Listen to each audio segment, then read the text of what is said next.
children never saw their daddy again. People were put on the prison ships off in Boston Harbor that never got to walk back on dry land again. People died on the battlefields. They died on the high seas for this liberty that I have, and I'm no better than they were. I believe in my country, I believe in my God, and I will stand up for them. If anyone wants to stand with me, okay. If you don't, I'll stand alone if I have to. But I've went to this to protect the Second Amendment, to use it. It really doesn't need protecting. It needs using. It needs understanding. And there's a great transfer of power when you know your rights. If you don't have to ask some politician what his opinion of it is, know it in your heart of hearts, and link up with people who also know it. It would make a change in this country. What kind of feedback have you had from other gun owners who have known about your situation? Well, the local feedback is just absolutely wonderful here. I am very much supported. All over this end of Arkansas, I've had a lot of support all over the United States. I hear it's even went worldwide. It's support worldwide because I'm not a criminal. I'm just an American citizen that loves.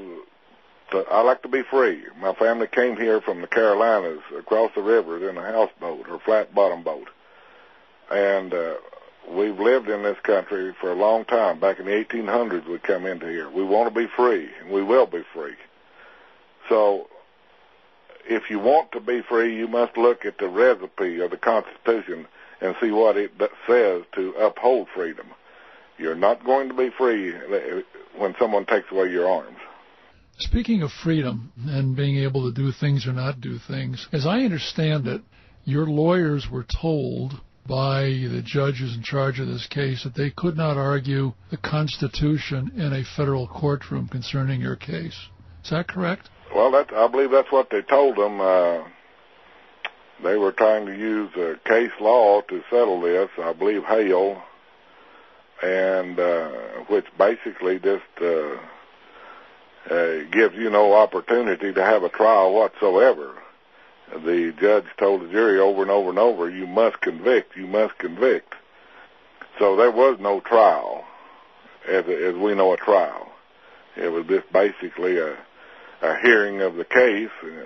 The prosecution objected to almost everything my attorney said, and the judge ordered the jury to convict, and they did hang up on the shotgun. There were 3 of them that didn't want to convict, but they sent them back in, and they finally did.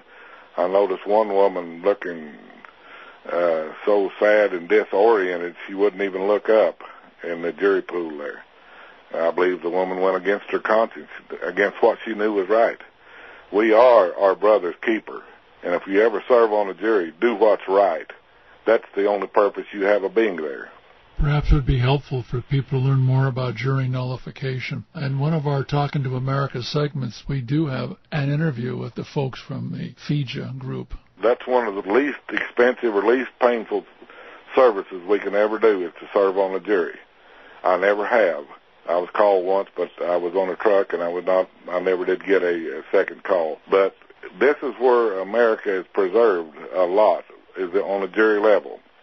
If you go there and it doesn't smell good to you, acquit the person, even if you're the only one, because that's what the jury's duty is to do.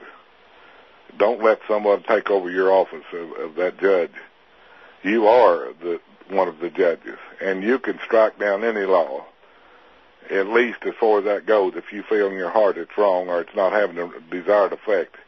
And that's the duty of the jury, to acquit if they feel like an injustice is being done. Well, okay, so you're going to go to prison on Tuesday, and what is going to happen next? In other words, the defense will continue? Yes. The appeal? Yes. Quentin Rhodes out of Montana Lawyers, is going to be one of the prime attorneys, and it's already being appealed to St. Louis in the 8th District. So all of a sudden, if I get an appeal, I will come out, and I suppose they'll try it again. If not, I've got to finish a 6.5-year prison sentence. So I ask people to pray for me.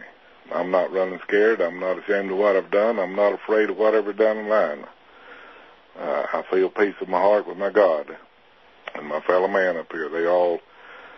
They're pulling for us, but just keep on keeping on. America's not going to go away about this. Sounds like your dog agrees with you. Yes, my little doggy. Well, we're getting towards the end of the program. Is there anything else you'd like to bring up that I've not touched on? Well, all I can tell the American people, our country was bought at a great price. And if we all put in just a little bit, if we wouldn't allow our politicians to tell us what our laws mean, if we would study to show ourselves approved and know what our laws say and stand on that and elect people to office, form your militia, train yourself with arms, train your young people with arms, understand what this is all about, that would be a great help right off the bat. Serve on juries. Make sure that you have arms and ammunition. If a disaster ever comes to America, it can be a huge one and it can be quick. You may not have time to go to the range or go to your local sporting goods and store and stock up. A country the size of ours, with the power of our enemies, things can change in a moment. So don't be caught unaware like they were at Katrina. Know what to do. Be ready to survive. Uphold the laws, the true laws.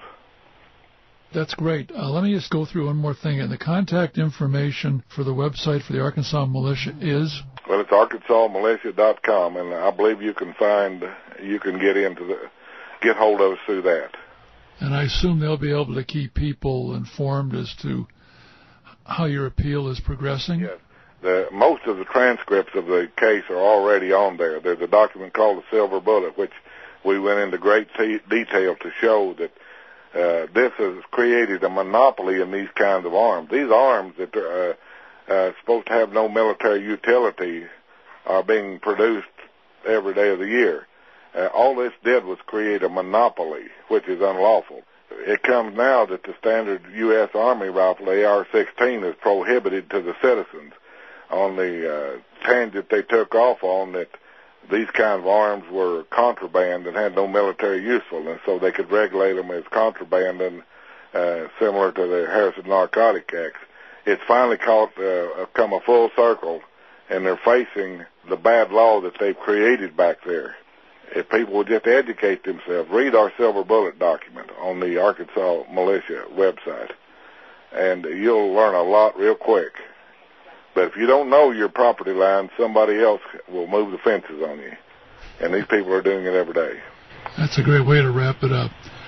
Wayne, I want to thank you very much for being with us today on Talking to America. Thank you, Aaron. And I wish you the very best, and let's stay in touch. We'll do that.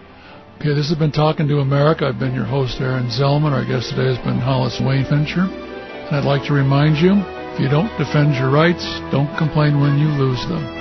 Opinions expressed on this program do not necessarily reflect those of JPFO.org or its members. Talkin' to America is a production of JPFO.org.